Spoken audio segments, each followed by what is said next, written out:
It's Friday, the 7th of March, 2025. The last word in podcasting news. This is the Pod News Weekly Review with James Cridland and Sam Sethi. I'm James Cridland, the editor of Pod News in a blowy Brisbane. And I'm Sam Sethi, the CEO of True Fans in a very misty, cold, wet England. We really made this whole thing about first-party data, understanding what people are doing. You can really see what's working. That's Adam Curry. He's talking with Dave Jones about Godcaster. Plus, how powerful are live podcasts? What does Apple Verified actually mean? What's happening with Wondery and YouTube? 1 billion listeners? Really? This podcast is sponsored by Buzzsprout with the tools, support and community to ensure you keep podcasting. Start podcasting, keep podcasting with Buzzsprout.com. From your daily newsletter, the Pod News Weekly Review.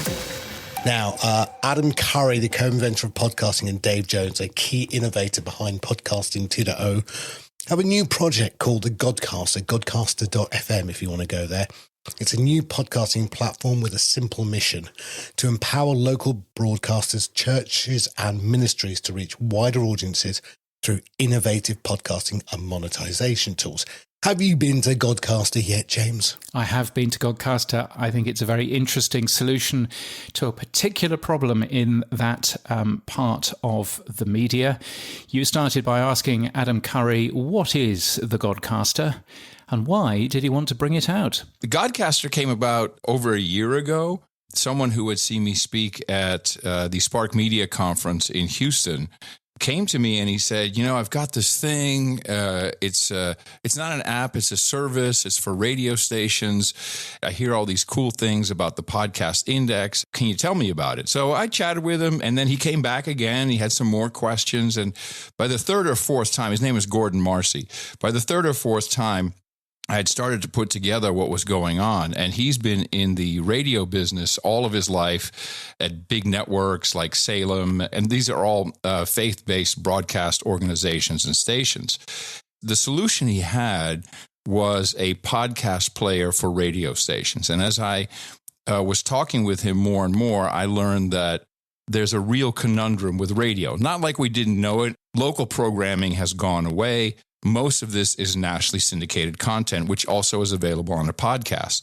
The stations are literally sending their audience away to places where they can get podcasts. This is an interesting part of faith-based radio in the United States. It's pretty much value for value. The stations ask for support, and between the stations and the content programming, there's been this issue for 40 years of how do I know that someone was listening to your program on my radio station, gave you a donation, but I don't know about it. And so we're supposed to share revenue. In some cases, the big content providers will buy the airtime. Again, they need to know where did it come from. And it's been this big problem that's been discussed even at the National Religious Broadcasters Conference where I was last week, where 5,000 people show up. It's been this issue where they just can't figure out what they call attribution. This can all be easily solved with a lot of these 2.0 features that we've developed over time. The oh wow moment of all these broadcasters who said, wait a minute, now the station knows that someone hit donate and we know it as well? Why, yes. Oh, you've solved a 40-year-old problem. Seems simple to us. Sometimes you just need some fresh thinking. We really made this whole thing about first-party data, understanding what people are doing in the player, whether it's in a podcast app or whether it's their own app. You can really see what's working. And this is another thing. Well, in podcasting in general, we've never really had that. As of yesterday, we now have, I want to say, 249 stations who are using Godcaster. Any radio station could use it, obviously. But for Dave and I, it has the added advantage of we're doing this for Jesus. So we're super happy about it. Okay, Dave, hello, how are you? I'm good, Sam. Now, Adam Curry, you've known for how long? Oh, gosh. 15 years. 15 years, yeah. Yeah. Adam's come to you on several occasions to say, hey, I've got a great idea for a business. How about you do it with me? The last one being the podcast index, obviously. So what did you think when he said, I've got this great idea for Godcaster? And what did you think? Yeah, let's do it. Or, oh my God, not again.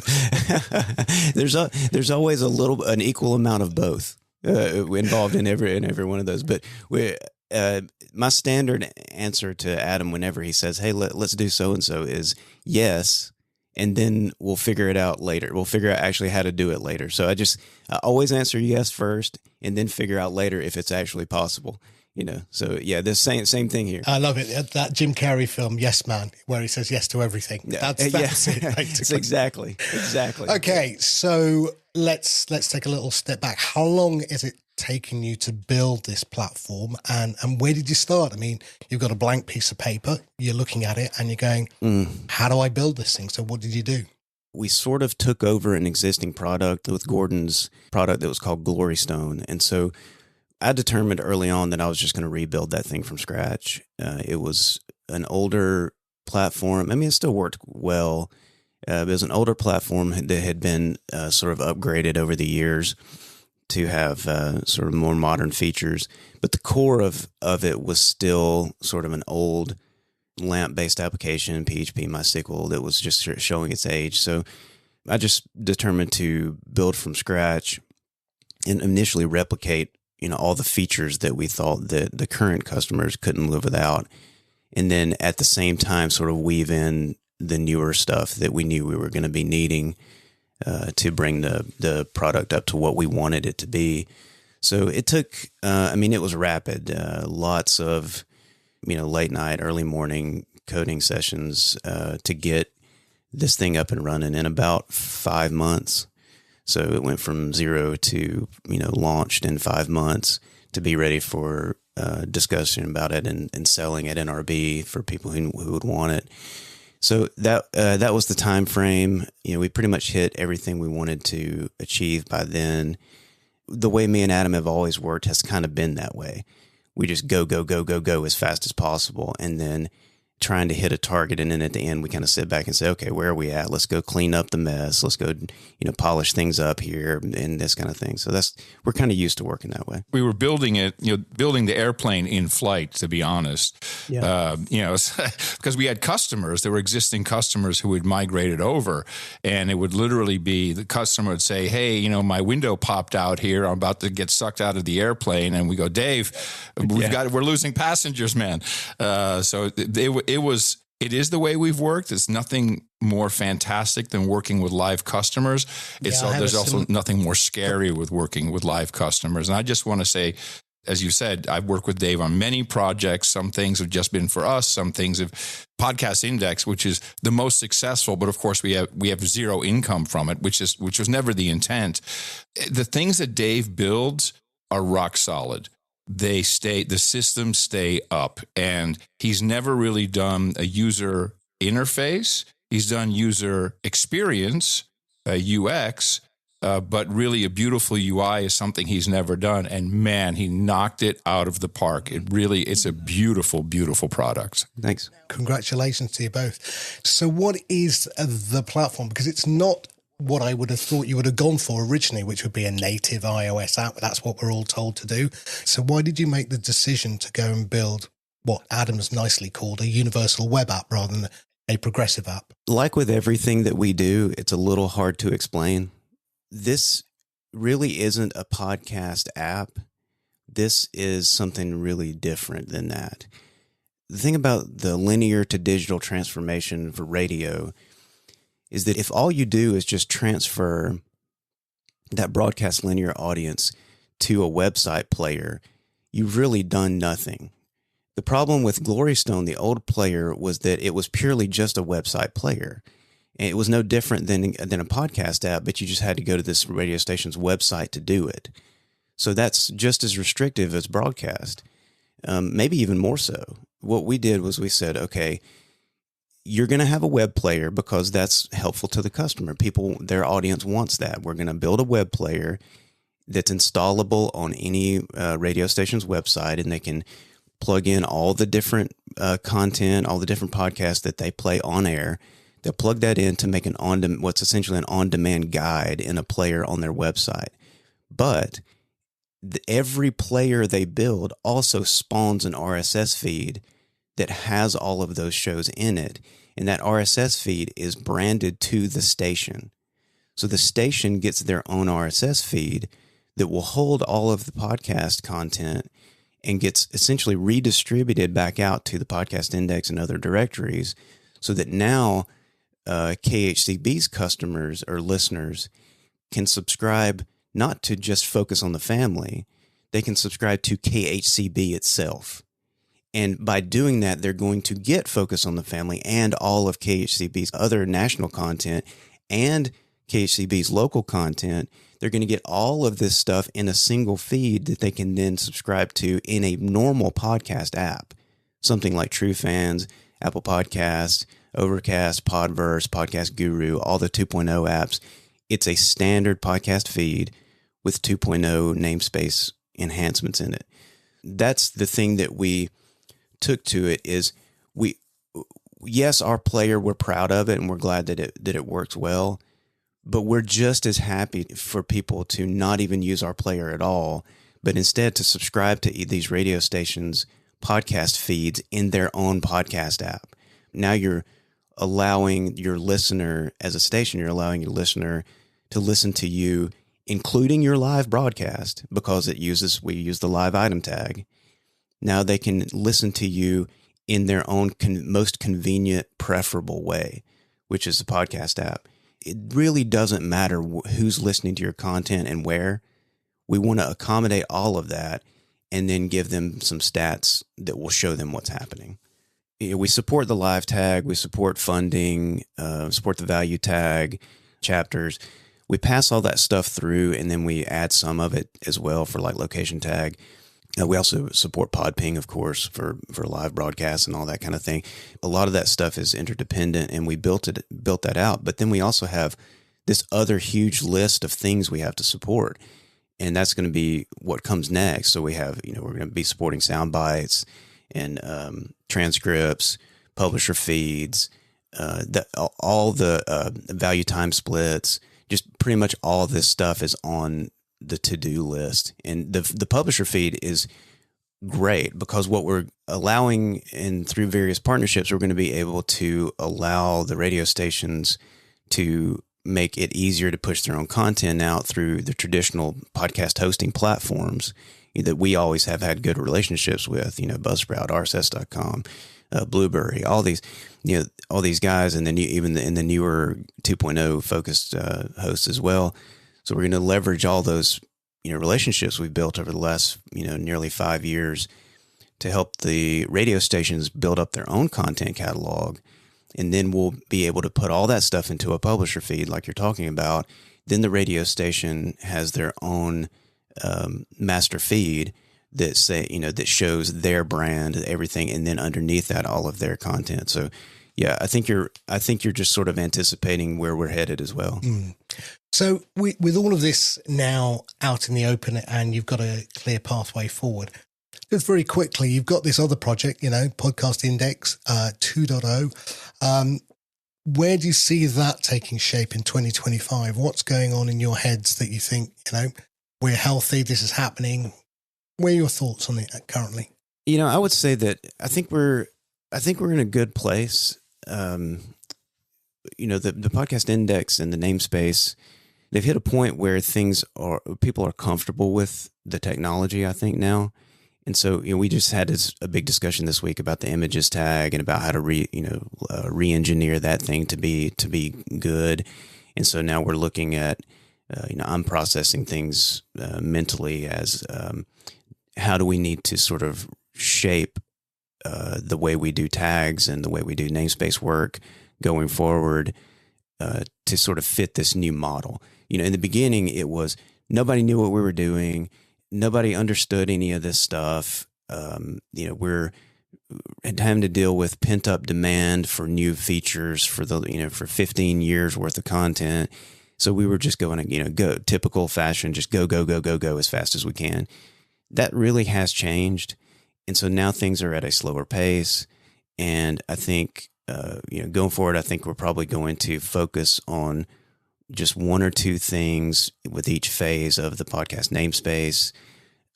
Because there's still dozens of apps out there that don't even support a single tag. Even though there's 600,000 feeds out there that support the Podcasting 2.0 namespace.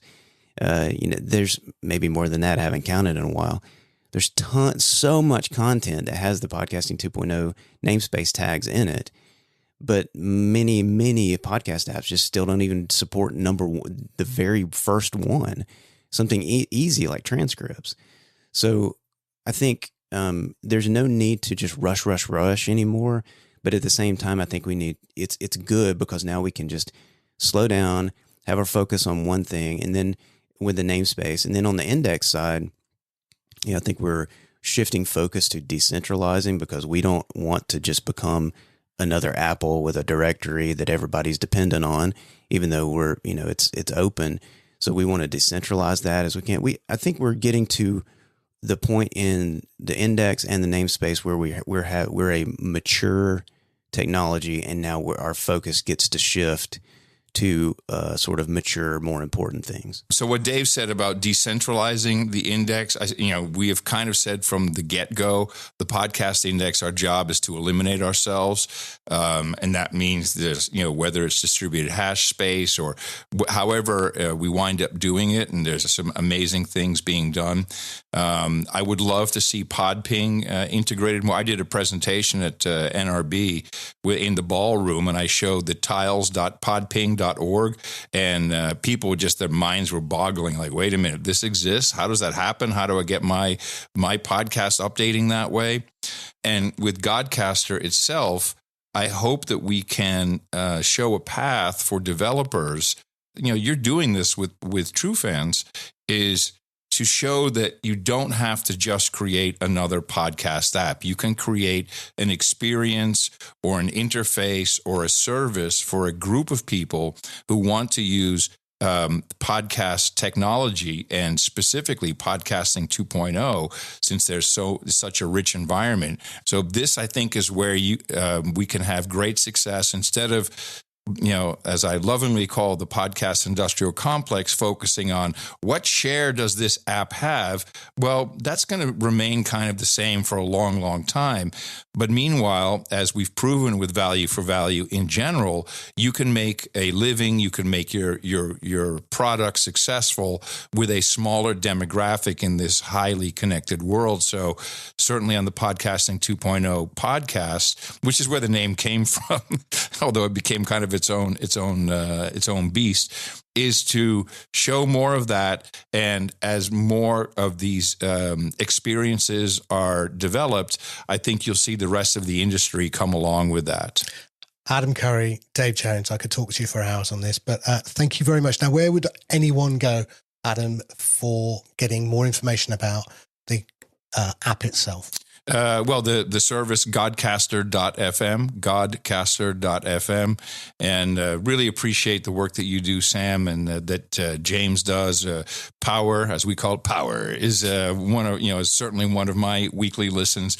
I wish we would have coordinated better for this interview when we all would have had a glass of red wine to go with it, because we know that that's usually how you're listening to our show. Absolutely. The only way. And Dave, for anyone wanting to help get involved with it, maybe give you some, get involved with the API, where would they go for any of that stuff? Just reach out to me, and we can help them out on that. And the thing about Godcaster is under the hood, sort of double under the hood, it's all podcast index. So anybody who is already familiar with the index and the way that works can help here too. So we're sort of eating our own dog food in that way. And on behalf of the community, just for me, I'd like to say thank you to you both publicly for all the work you've done for the podcast index. It's massively appreciated. Thanks, Sam. You may not hear it all the time, but just know that we do appreciate what you do. Thank you, Sam. Thank you. Adam Curry, the co-inventor of podcasting, and Dave Jones. There is a much longer version of that interview that you will hear in this very feed on Monday. Sam, what did you think of that? Well, it's great that they're built on Podcasting 2.0 and the podcast index. So they've built a application platform for themselves. I mean, Adam's track record in radio gives him an insight into some of the problems that radio stations are now facing with audiences moving away from AM, FM to streaming, and how those platforms are not getting I guess, the details that they need to give advertisers the certainty that people are listening to the radio station. So adding things like the funding tag, adding things like management tools, I guess it gives those radio stations things that we in the Podcasting 2.0 community have already been using, but now it's coming to the radio stations themselves. Yeah, no, it's all of that certainly sounded very interesting. There are new figures that have come out of US radio this week, and interestingly, everything's up. Most age groups are up 16% in terms of time spent listening, and radio listening itself in terms of people is up by 3%. That's amazing news. Do you know how they've managed to end up doing that, Sam? No, because I don't know how they get the reports that everything's up as well, but there you go. Well, exactly. So what they've done is until this year, a radio listener used to be somebody who would listen to 5 minutes of a radio station or more.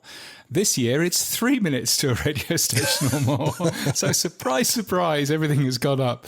Yes, it's a very different world. And I think listening to the Podcasting 2.0 show last week, what's very clear from Adam talking excitedly about talking at a conference is that everybody was super thrilled and super excited about everything that Adam was talking about. Because they are coming at this from a completely different world, and we think that we have solved this and this is old news and everything else, but my goodness, not to many of the people that he was talking to. He's brilliant when talking at a conference. I wish he would do it more, but super good. So that was really interesting, I thought. Yeah, well, I'm looking forward to the time when that report then says 30 seconds, so maybe they'll get to 1 billion listeners. That'll be the way to do it. 30-second listens on radio. We have 1 billion listeners. We'll talk about that more later. But the one thing that Adam and Dave did talk about is the lit tag, the live item tag. And I did ask them about whether they would be a provider of services such as HLS or Shoutcast. And the answer was very clearly no, which means that the onus is now back onto podcasting hosts to provide that. And I'm sad to say that I'm not seeing any traction there. RSS.com were very keen to do it, and they got 95% of the way with all of the fields for it, but not the last bit, which is the server, right? Yes, no, exactly. But there again, the server needn't necessarily be run by a podcast host. It'd be easier if it was. I think what we need to do, and I certainly learnt this when I was working on a piece of technology, and it was interesting. Again, listening to the Podcasting 2.0 show last week, there was one point where Adam starts talking about listening to a radio station over the air and driving away from the transmitter. And he was saying, cars these days, if the signal goes too bad, it'll say, would you like to continue listening to this station online? And Adam was very excited by that. You know what? That was my technology. That was the technology. That was the technology that I was a co-founder of 15, 20 or so years ago. So wonderful to hear Adam talking about that too. Hooray! Well done, you. But I think that what I learnt with that technology is that's actually relatively easy and straightforward to do. It needs a file putting on your web server, and it needs one additional entry in your DNS. And it's as simple as that. And we thought, a man called Nick and I, who came up with the original specification with help from many others, we thought, well, that is so easy, every radio station will be able to do it. The quick answer is no. I mean, even talking about your DNS server and adding a text field to your DNS server, or adding one, XML document to your website, that was beyond the knowledge of a lot of these radio broadcasters. So I think, with all of this, it's very easy to come up with, here's the lit tag and this is what you have to do. And, even getting a podcast host to support it. But at the end of the day, it's still hugely, hugely complicated to most people out there. And so it needs to be as easy as possible. And the American way is to just hire that in. And so if you've convinced yourself that there's a business in there, you just hire somebody in to come and fix all of that for you. You never even learn how any of that stuff works. I happen to believe that that's the wrong way of doing it, but nevertheless, that's the American broadcast radio standard way of doing it. I think it needs to be a radio live service in a box, right? Yeah. I think people need to have it as simple as that. Well, maybe we should be talking to the likes of Radio.co, which is a company based in Sheffield, which also hosts podcasting, podcast.co, I think. I know them well. So either we need to talk to those folks or, of course, Live 365, because who owns Live 365? Soundstack. And we had Rocky Thomas on the show a couple of weeks ago. So if there's anyone that would be really good and potentially actually to test some of this stuff out, maybe Rocky is the right person here. Yeah, no, I connected her with Adam, and I'm having a loop back with Rocky to talk about some other stuff to do with live. So I'll let you know what goes on. Talking about Soundstack as we were, congratulations to them. They have achieved version 2.2 of the IAB podcast measurement guidelines this week. Also achieving version 2.2 are Omni Studio, Triton, Voxnest, and Spreaker. So that's actually pretty good news, because that means that pretty well all of the people that were visibly dragging their feet have now achieved the recertification, which is a good thing. Moving on. Now, James, you shared a story with me for a company called Tune.fm. Who or what is Tune.fm? Yes, and I didn't cover this in the Pod News newsletter because it's not really podcasting, but it's definitely something of interest to this podcast, which is, I will read what the website says. When the music gets played, the artists get paid. I thought that was lovely, actually. I thought it was really well put. This sounds similar, though, doesn't it? It sounds like the idea behind the Boostergram Ball and, and streaming payments and all of that stuff. So, yes, it is essentially another solution for the artists, because you earn something called jam. Jam today, jam tomorrow. You earn jam for every second your music is streamed. I'm assuming that's some form of, cryptocurrency or something. Yeah. Our micropayment technology enables instant settlement of streaming royalties. Yes. Earn upwards of 10 to 100 times more than you can on Spotify or Apple Music. Well, yes, because that's how all of this works. And then they start spoiling it all by talking about NFTs. Yeah. And, not only are we giving you things called jam, but we're also giving you things called NFTs. So, yes, but our cutting edge technology, it says, delivers cutting edge. What, you mean 5 years ago with the podcasting 2.0 thing? Yes. Anyway, our cutting edge technology delivers micropayments at the rate of 1 penny per minute streamed. We are doing significantly more than that with streaming payments. Tune.fm, it's another one of these things where it's frustrating that companies like this don't look around before they launch a product, because they could be earning quite handsomely out of streaming sats. And so that's a little bit frustrating. But the way that they are talking about it is quite nice. So, so it's a good thing. Yeah, I mean, the things, as I said, you said it already, when the music gets played, the artist gets paid. I think that's so succinct, and I liked that. They do talk about tokens and not sats. They do talk about Web3 a little bit too much, but yes. For every second the music's played, so they're talking about pay-as-you-go, value for value. I couldn't work out, though, this is the critical part, who pays the 1p per minute of stream, or 1 cent, right? Is it the listener who has then a wallet, who then gets given tokens, these jam tokens? How do they get the jam tokens? What's the mechanism for purchasing them? And then how do they actually give them? Because if it's a token, then it's not actually a physical 1 cent or 1p stream. It's a token of value. Is that token now worth 1p?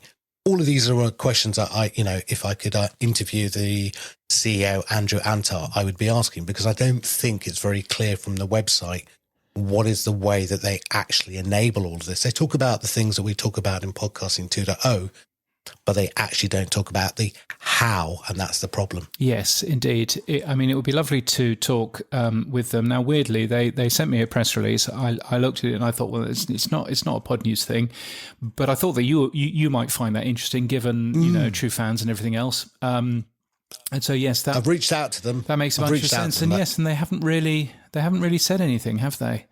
They haven't come back to us as yet. Now, we're recording this slightly earlier than normal this week for reasons you'll find out in James and Sam's week. So I don't know. It just says all the way through this, artists receive instant royalty payments for every second their music is streamed. Well, every second in this particular deck that I'm looking at, not every minute.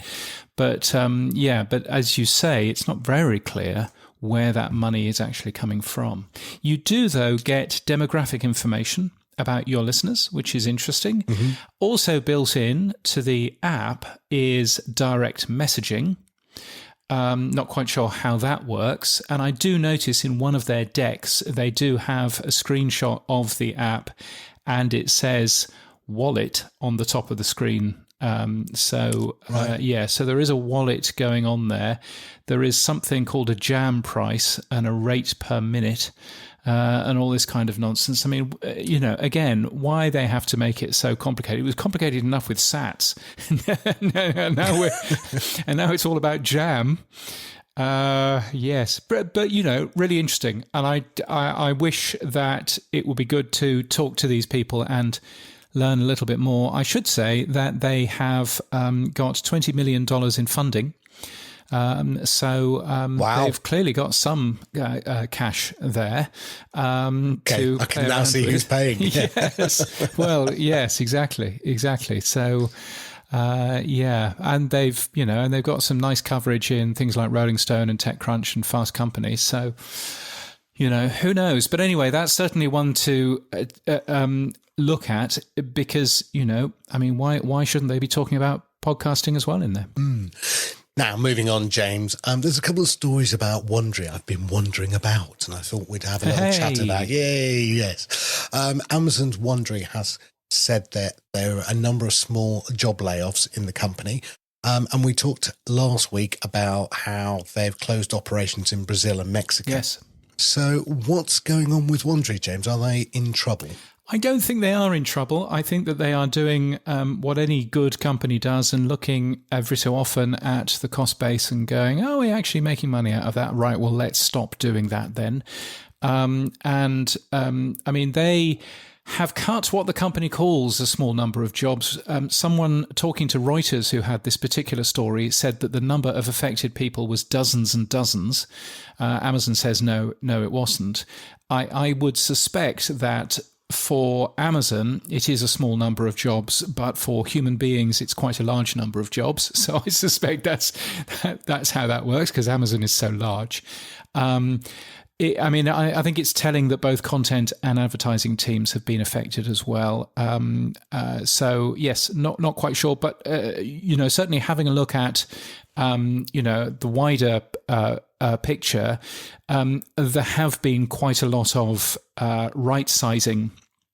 I believe might be the phrase there in terms of how Amazon's staffing actually works. The new boss there, who is called Andy Jassy, the CEO. Yeah, I'm sure I'm sure he stays in your village. Andy has apparently already slashed tens of thousands of corporate jobs at Amazon, and he's reorganizing business units in order to reduce the ratio of managers to individual contributors. And of course, shares closed up. So I don't think it's anything that we should particularly worry about. I think it's really more just keeping an eye on. It was an interesting Monday because I was covering news about what was going on at Amazon. but also news that was going on at WNYC who've lost jobs. I think Monk Studios in Berlin has lost a managing director, and it basically looks as if that company is all but closed, and so on and so forth. It did look a pretty miserable Monday. So hence why the only positive story ended up making the main headline, because I don't really like negative stories. So I thought that was interesting, but I don't think there's anything to worry about. I think they're all suffering a case of the Elons. Let's just cut and see what happens next. Yes, great. I think they're all in that mode where they think, well, look, I talked to my wife who's on a number of PLC boards, and they're all doing the same thing, right? Not in the digital space, and they all think, yes, DEI, gone. Yes, closing job all their cuts, DEI. gone. Yes, exactly. Yes, AI will replace that horrible cost of humans with automation. Let's all go that way.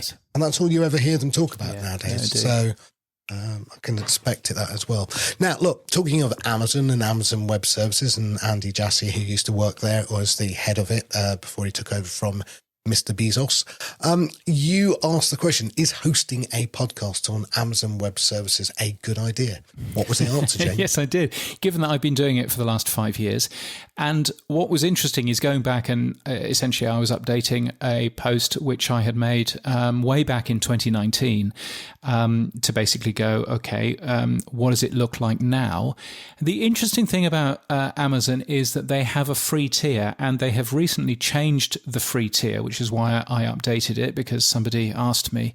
And their free tier is pretty generous now in terms of CloudFront, so serving files. It's a pretty generous free tier, and it does mean that if you were to look at the Pod News Daily, which I host on my own server, then normally, let's ignore what's currently going on, but normally that would be about a price of about $42 a month to host the Pod News podcast, which then, because Amazon has a big free tier, essentially means that it would be free. So yay, in terms of that, except of course the Pod News daily podcast is only 6 minutes long. And if you were to turn that into a 1 hour show, then it would cost $513 to serve. So the quick answer is yes, it's good for us, but no, it's not good for most people. And, right. But it was interesting doing that. This is why podcast hosts exist. That actually, if you are a proper podcast host, you have a much better deal with whether it's Amazon or whether it's someone else. And so therefore you can actually do quite nicely in terms of the numbers that you end up doing. But yes, it is very expensive to do it for yourself. There are cheaper ways of doing that, but they're nowhere near as effective. And of course, you need to write your own RSS feeds. You need to do all of that kind of stuff and everything else. The interesting thing, though, that I did see is if you look at our costs, our monthly costs, then $42 to serve our audio, but also $11 just to serve our RSS feed. We've only got one RSS feed, but it's costing us a quarter of all of the audio just to serve the RSS feed. So it just goes to show that the conversations that we've heard in the past, especially from our sponsors, Buzzsprout, about being cautious not to add too much to the RSS feed is absolutely well-founded. If you can see that, 25% of our cost is actually just serving the RSS feed. Moving on, James, then. Right. So last week we heard the wonderful stat from YouTube, 1 billion viewers, active monthly viewers. And we thought, wow, that's amazing. Well done, YouTube. Not everyone's quite convinced that that's true, or maybe they might think, what's behind that number? So John McDermott, friend of the show, wrote a Substack blog post about YouTube's claim for 1 billion monthly active viewers, and then he did some stats, James. What did he do? Yes, so he pointed out, and maybe I should have done this when I blindly reported the YouTube 1 billion monthly active viewers of podcast content. He pointed out that the population of the world is 8 billion, So already YouTube podcasting reaching 1 in 8 people. He also points out the fact that 60% of podcasts are in English, which would tend to suggest, I mean, certainly not everybody in the world speaks English, certainly good enough to enjoy an English language podcast. And actually, only 5.5 billion have internet access. So if you were to look at this, you could go, okay, so YouTube podcasts, realistically, YouTube podcasts are reaching about 1 in 5 people online. 1 in 5 people online. Is that creditable? Is that a believable stat? I don't know.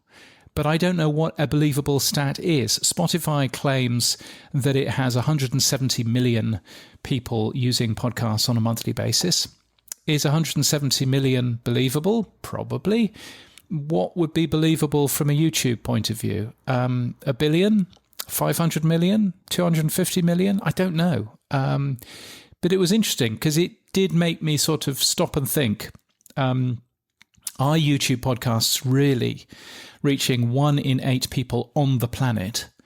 And I wasn't necessarily convinced that YouTube podcasts are, to be fair. Well, I would add that there's one stat missing that I think that John hasn't looked at, which is an individual might have 5, 6, 7, 8, 9, 10 actual plays. But then John points back very clearly, it's active viewers, not views. So then my whole argument is then broken down. So that's what I originally thought. Your argument is sort of slightly broken down, but what I would say is, what this doesn't say is logged in viewers. It just says 1 million viewers. Now, if I use YouTube and I don't sign in here at home, and then I use YouTube and I don't sign in at work, then I'm 2 people. I mean, I work from home, but you get my point.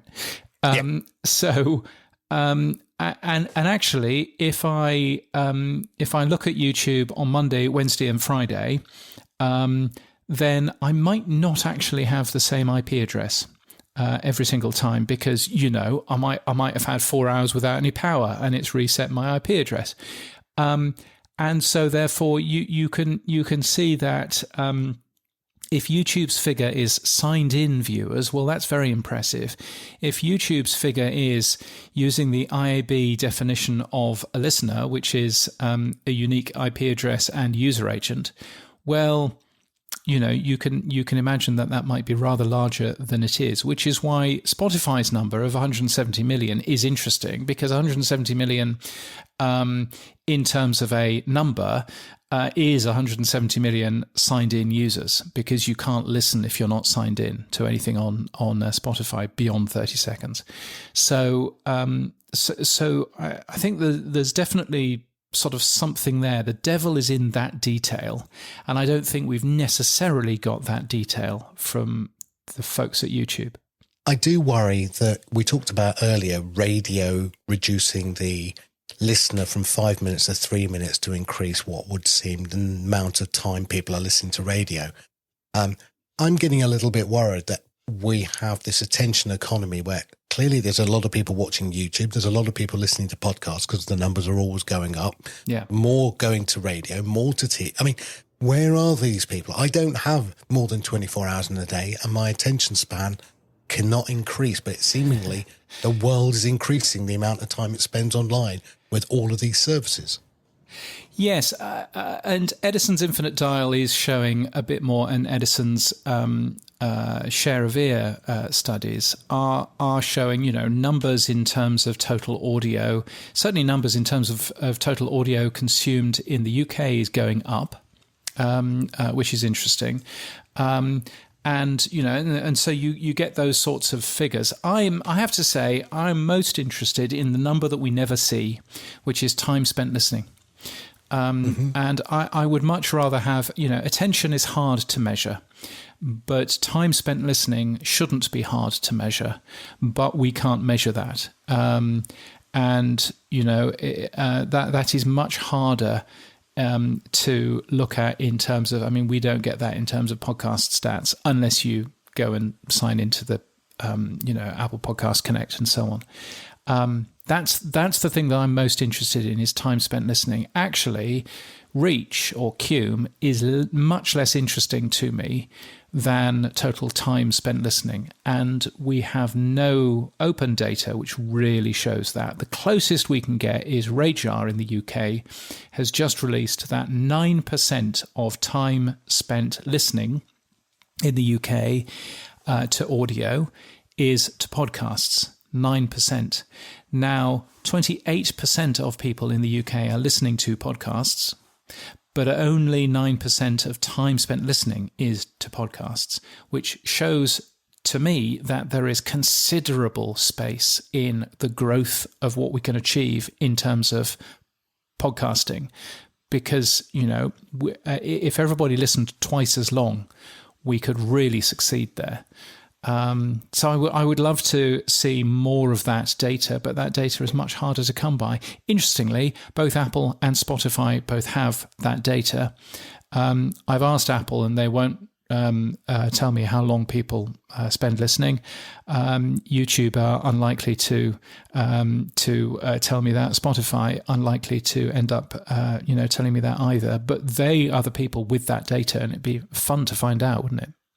Well, that, I think, is what the bumper dashboard's trying to do, isn't it? It's trying to aggregate that first-party data into a client view. And as you said earlier, they're not doing it through an official API. They're getting their clients to give them Apple access. Yeah, indeed. Now, we were sent an email from a friend of the show who has more concerns about YouTube numbers. They said, I've discovered something kind of suspicious that YouTube is doing with podcasts. And of course, that raises our interest. Some of the channels I watch, including Buzzsprout, have a bunch of random playlists that are not intended to be podcasts, but they've been marked as podcasts. Now, you read this as well, James. What were your thoughts? Yes, it's interesting. So, YouTube sometimes just elects the fact that you have a show that looks a bit like a podcast and then ticks the podcast box in YouTube Studio. So therefore it counts as a podcast for that 1 billion users number. And this listener tells us that YouTube appears to set a show as a podcast if the creator uses the word podcast in the title. So that's an easy way for YouTube to guess that it might be a podcast, except it might not be. And there are some good examples of something that is weirdly marked as a podcast, even though it really isn't. So that I thought was interesting, because actually we got last week the definition of a podcast from YouTube, and that definition was the creator has ticked the box marked podcast. Anyway, it now turns out that YouTube is ticking that box for creators in some cases as well. So there's a thing.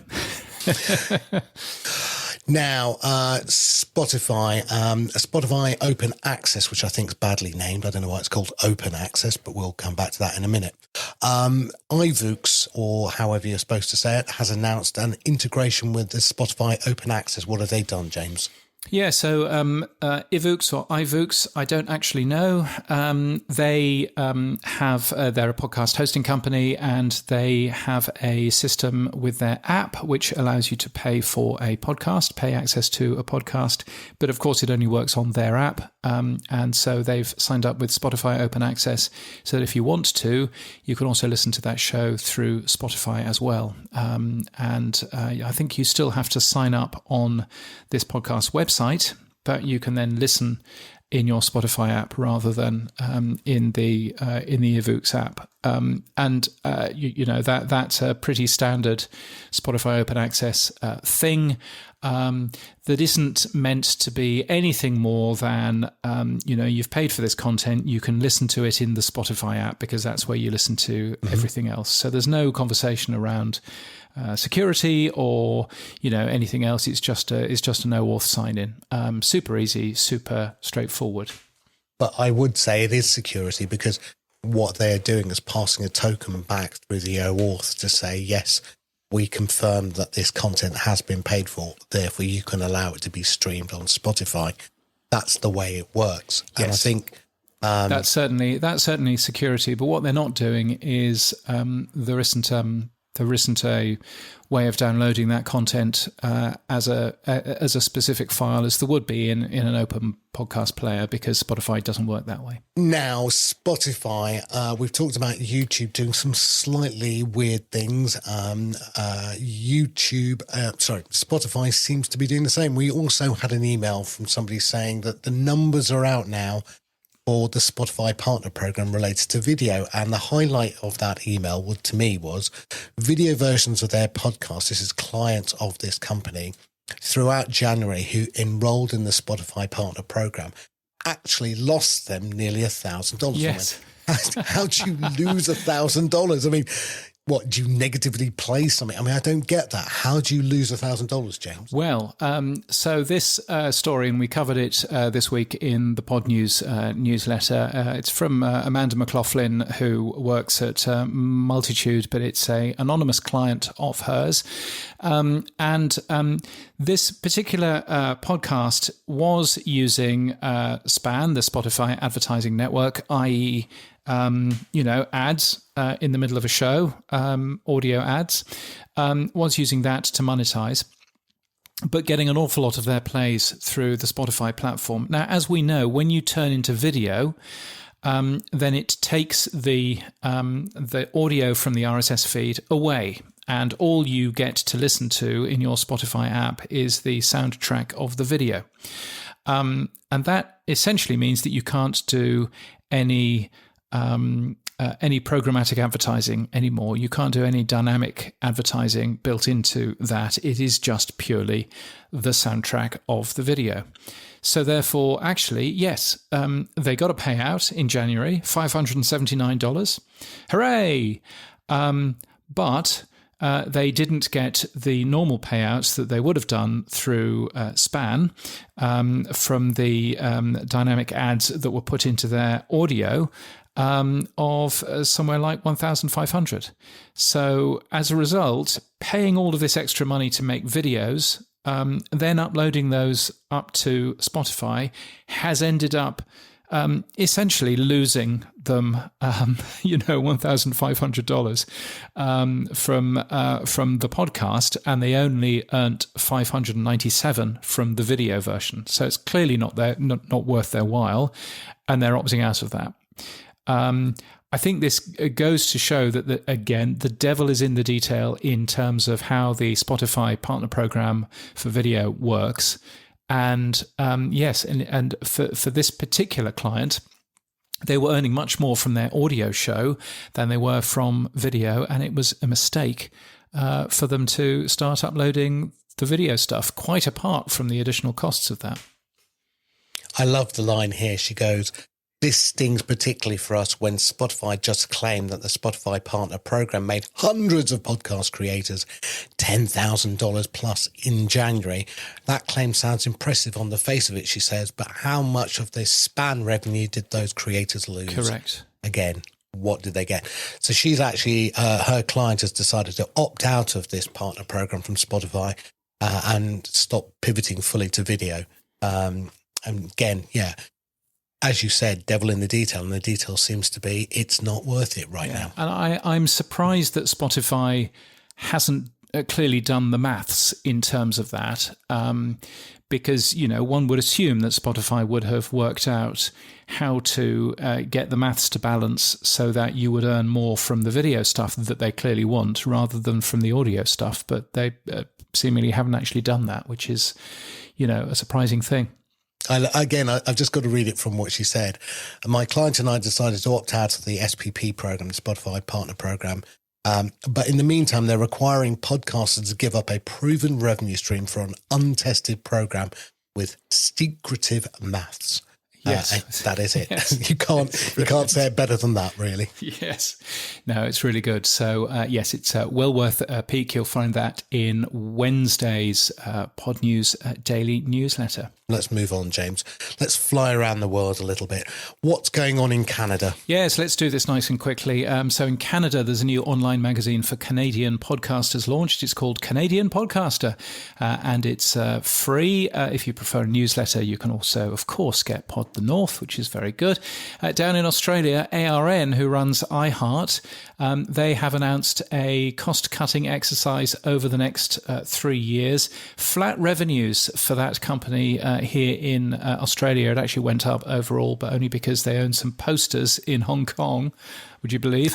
But anyway, flat revenues here in Australia, yes. But their digital online revenues are up 28%, which arguably means that their broadcast radio revenues were down. But anyway, they only made $15.7 million US in terms of digital audio anyway, but and so that may be one of the reasons why they're looking at a cost-cutting exercise. Of course, SCA, which is their competitor, made a ton of redundancies, eliminated a ton of roles, if I can talk American there for a second, only a couple of weeks ago. Talking about eliminating roles, WNYC in New York is getting rid of a further 21 full-time roles, according to their CEO, LaFontaine Oliver, who said how much that it was sad and that it pained him. So far as we can work out, he's earning around $800,000 a year, probably not paying him that month. Monk Studios in Berlin appears to be not having a particularly good time of it. They've lost their managing director, and it looks as if that company is winding down, although Monk Studios elsewhere seems to be doing quite well. And finally, in the UK, more details from Rajar in terms of podcast listening. Rajar saying that podcast listening is 26% of all British adults, but as I may have mentioned earlier in this podcast, if I haven't edited it out, only 6% of all audio listening. Even, by the way, the most popular age group for podcasts, which is 25 to 34s, which I thought was interesting. But the most popular age group for podcasts only get 11% of all audio time. Live radio, of course, doing significantly higher in terms of that. I was interested in seeing that popular age group for podcasters thing being 25 to 34. What is going on with the 14 or the 15 to 25 group, I wonder? Because they're still stuck on TikTok and Snapchat and all those other things. Well, yeah, and if they're still stuck on that, then in 10 years' time they will be the 25 to 34s, and will they be switching over to podcasts by then? I don't know. I mean, anecdotally, on a sample of two, but. Yeah. So don't hold me to this, people.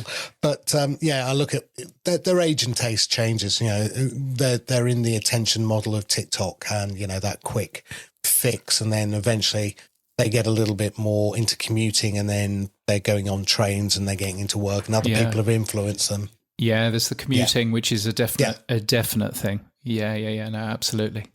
People News, congratulations Ruth Fitzsimons, who many will know from Audio Boom or from Sports Social or from Podfront UK. She is now Director of Digital for Bauer Media in Ireland. So congratulations to her. They own radio companies over there and magazines and things. So that's nice. And Christopher Avello has joined Libsyn as VP of Marketing. Now, he is an interesting person. He'd worked for Audible for a considerable amount of time, 14 years, I think. And so he completely gets how to market audio.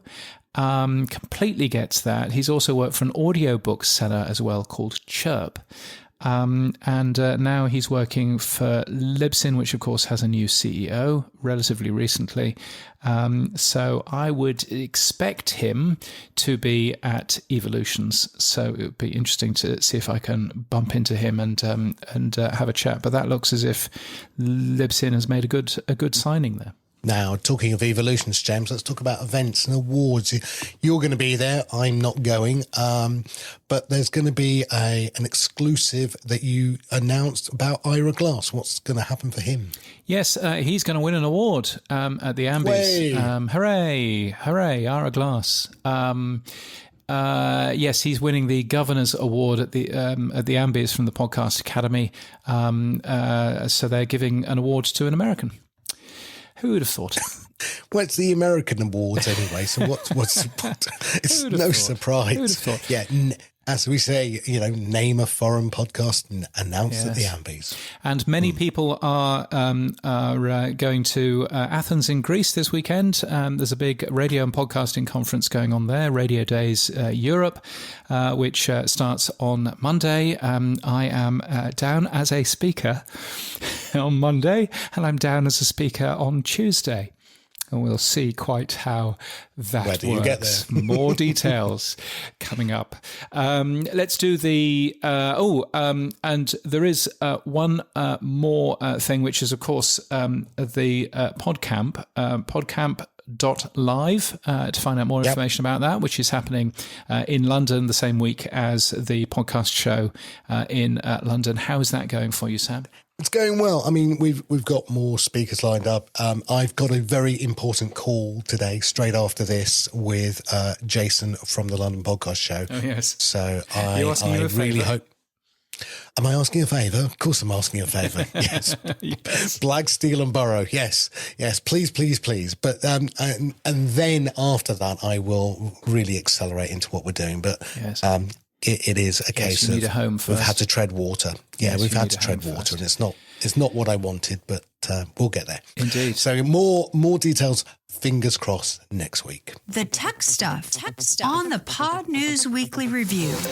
Yes, it's the stuff you'll find every Monday in the Pod News newsletter. Here's where Sam talks technology. Gosh, we've talked technology quite a lot already. Indeed. But let's have a little bit more technology. Trident Digital, Yes. you say? Well, I don't really. I just copied what you wrote. So you say. Go on. You tell me. Well, our good friends at Omni Studio have announced a thing called podcast feed drops, and it's essentially an easy way for podcasters to get additional shows into their feeds. If you're a big podcaster like ARN in Australia who've been using this already, it allows you to cross-promote new shows that you have, and they've just basically built the tools to enable that to happen. So they've built a few other, interesting things there as well. Interestingly, Omni Studio apparently hosts over 70,000 podcasts across the world. So there is a thing. What else is going on? Spotify seems to be launching social things. Have they actually launched that yet, or is this still sort of playing around? Yeah, some of it's launched, some of it's coming. So if you go to your user settings, you can now see the social settings in your player. They are going to allow you to show what playlists you have on your profile and who's listening to what and who's currently active. Some of that was there before when they had Spotify, the sidebar, which linked into Facebook, but now they're bringing that back into their own platform. And then in the beta, they've got new emojis around comments and stuff. So now you can put hearts, likes, thumbs up, all those sorts of silly things. So they are trying to get more into social. I'm not sure how well it will be when you move it to mobile. Yeah, I mean, of course, that's what you've got in terms of YouTube, which has a bunch of social things, lots of comments, lots of, thumbs up and thumbs down and everything else, which even works in terms of YouTube Music as well. So perhaps they're just chasing their competitors there in terms of that. YouTube Music, by the way, this week, saying that they now have 100 million paid subscribers to YouTube Music, which is nice. We need to check those numbers as well, though, James. Albeit 265 million are subscribed to Spotify, so they've still got quite a long way to catch up. True Fans, which apparently is a podcast app. Do you know anything about True Fans, Sam? No, let's move on. You're now supporting OPML, both in and out, which is a nice thing. OPML is not quite as easy as it looks, is it?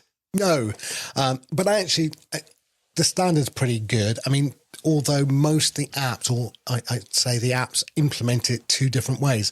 It's like some apps implement OpenML1 and some apps implement OpenML2. So there's just a difference in one of the tags. So we decided to support them both at all. And then we started to support import and export. And then when we looked around for testing, so we did Fountain, we did AntennaPod, Podverse, all the others. They all work. We got them working. And then we noticed quite a few of them don't do export. And we thought, oh. Yes. Funny that. You can get your data in, yes, but it'll never leave. But, yes. And you did ask me why I didn't name them. And I'm going to say now, because I do this show. And well, no, genuinely, look. Don't feel that you're, you're held back. Look, I have to tread a fine line, James. One, I'm very cognizant that Pod News is your brand, right? And True Fans is mine, as CEO. But, I can't, if I shout out certain apps who are my competitors and I go, you don't do it, we do, blah, blah, blah, right?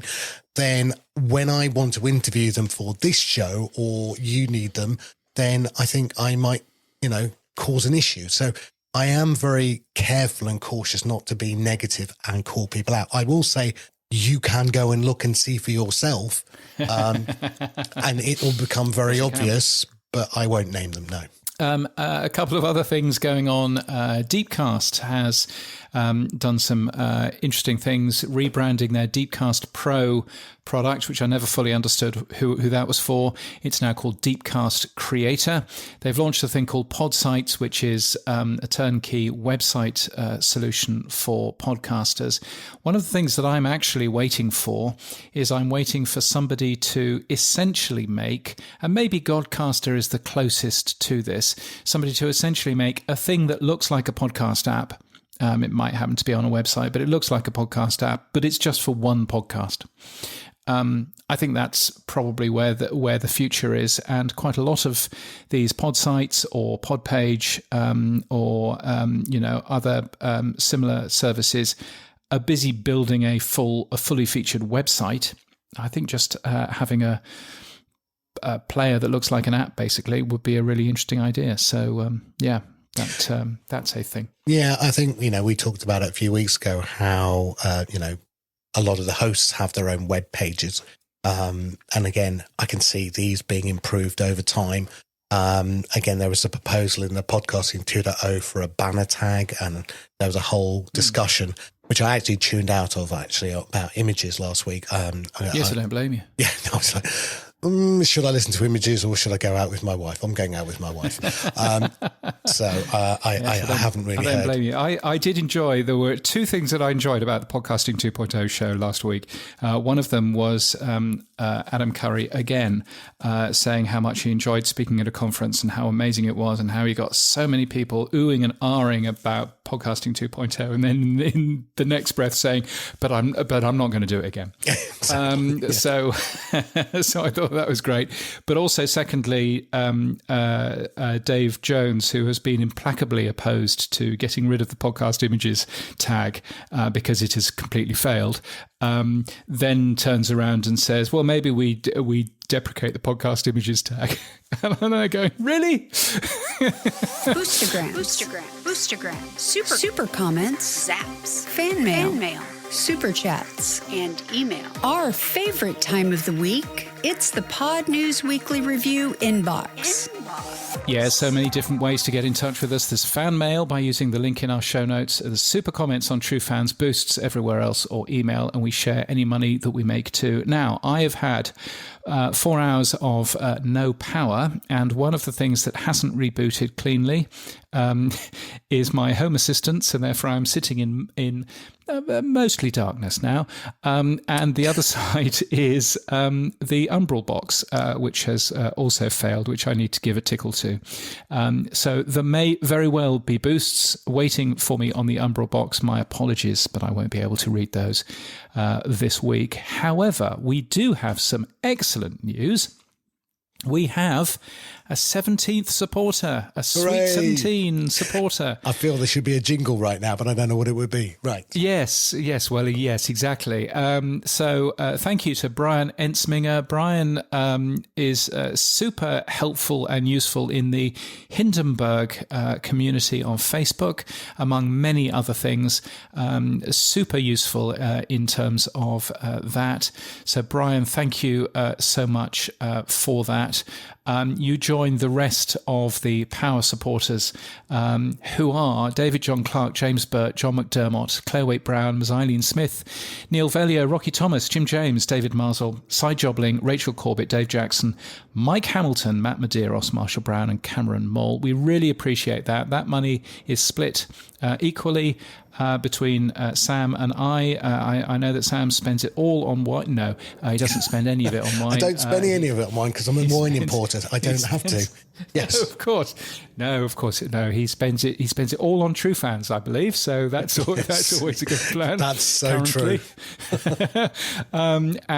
Yes, and I save it for a rainy day. But we really appreciate that. So thank you so much for that. Now, we would like to know, is there anything, obviously, if you're a Power supporter, you get to come on this show once a year and you get to tell us what the future of podcasting will be, which we do at the end of every year, which we will be doing again. Is there anything else that you want from us, Power supporters? If you would like something like a WhatsApp group to annoy everybody else with, or something else like that. I don't know. What would you like? Is there something that you would like, or are you perfectly happy just supporting us? We would love to know.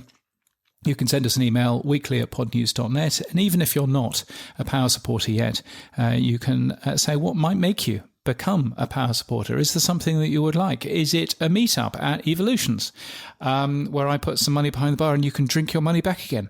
I don't know. One straw, one bottle. That's all he does, mate. Yes, that'll be, because I'm not a beer importer. Then please do let us know. Weekly@podnews.net is the right address to catch both Sam and I. So, what's happened for you this week, Sam? Well, first of all, I spoke to David John Clark and I found out his secret, but I'm not allowed to tell you now anymore. So now I know I can't say. So, yes, but there you go. So congratulations, David, by the way. Yes, well done to you. Now, moving on, we obviously did the OPML, which we talked about earlier. We've also added finally the OAuth support to Blue Sky, which is an absolute dog. So well done to Transistor for doing it. It took us hours to do that one. Right. And you know, I don't understand why they've made it so complex, but now you can publish your activity, not just comments, out of TrueFans to your profile if you wish. And of course, in your user settings, you can choose what's published, anything or nothing or something. So yeah, things like you can publish your play, listen time, whatever you want, comments. James, you had a bit of a comment about LinkedIn this week. What would you like to say about LinkedIn? Because I've got it here if you want. what I like about Mastodon is that I can say things and very few people read it, and so that's okay. And or at least I think that's the case. But certainly when a slightly rude comment about LinkedIn that I posted, basically saying it's full of self-important wankers trying to show off and brag about fake accomplishments, and then adding if you're American, a very rude word coming up if you're an American. If you're not an American, this is absolutely fine. But I then added, I try to keep up, but honestly, it's a shower of utter tits, isn't it? Yes, I wasn't necessarily expecting that to reach as many people as it did, but there we are. Yes. Gosh, I hate LinkedIn. I really do hate LinkedIn. But yes, if you think that it would be useful to auto post to LinkedIn, then I'm sure that that's a wonderful social thing, yes.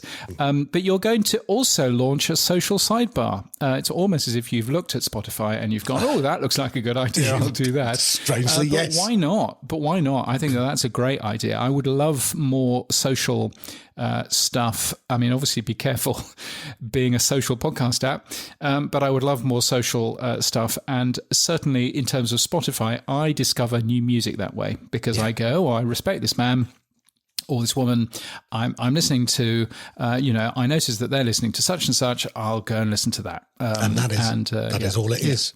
Yeah. So we're recording on Wednesday, but by Friday, you'll be able to click on an icon in the header, which will just show you the people you've chosen to follow and those people, what they are currently playing live or what they played in the last 7 days. So it's their last activity. We're not going to give you the last 25 things they've done. You can then go and look at that in another way. That's available. But no, it's just a nice social sidebar, which allows you to go and discover quickly. Yeah. Yes, no, that is all excellent. You've also launched a podcast which is called Fan Zone. Now you say it is now on newpodcasts.net. No, I don't say that. I said it's going to be. There you go. Because I was there looking at the approval queue and going, no, it's not. No, not yet. It's been really interesting looking at newpodcasts.net, looking and seeing who's using it, who's sticking stuff in.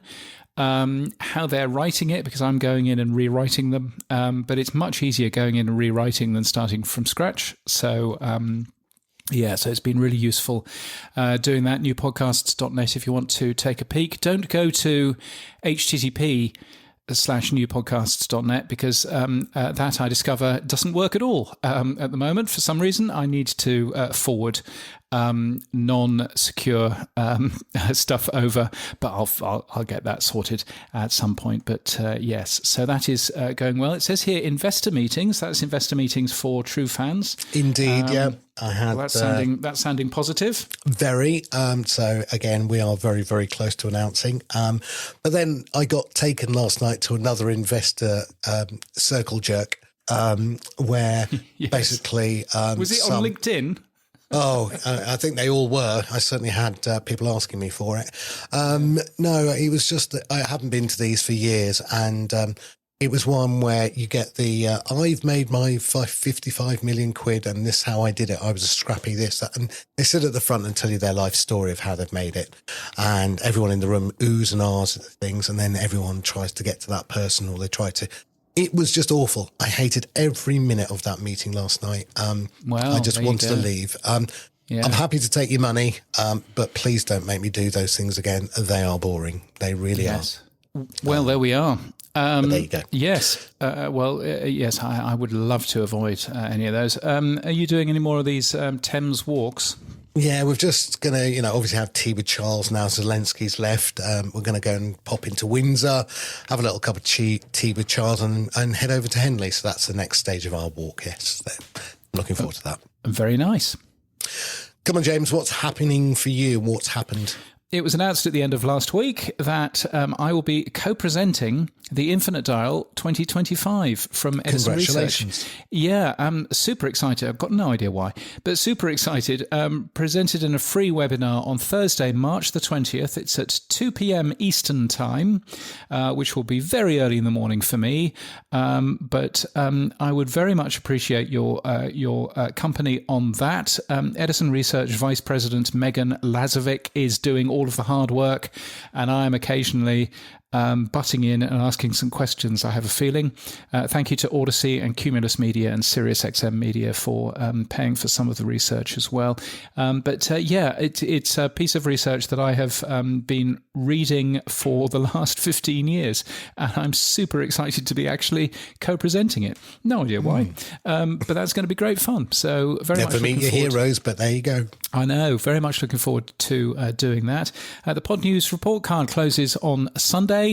And that has been really interesting to run this year. We've got a few questions to ask you. If you haven't yet filled it in, please do. podnews.net/report card. It essentially helps podcast companies prioritize the work that they have to do, the big podcast platforms. So that would be really useful. This year, we managed to get targeted by bots. So I know that I've had 20,000 people taking part, but I also know that 19,500 of those are robots. But the good news is I've got some code on that page which is sorting that out for me. So it's one SQL query and then they've all gone, which is significantly more than I managed last year. So so I'm very much looking forward to that.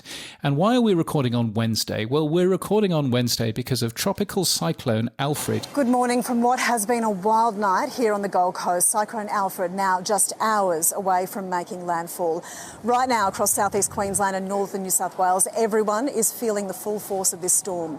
The southern Gold Coast copping wind gusts of 100 k's an hour, recording wave heights of around 12 metres. And across the border, the Northern Rivers region already drenched. 150 millimetres of rain falling in Lismore in just the last 24 hours.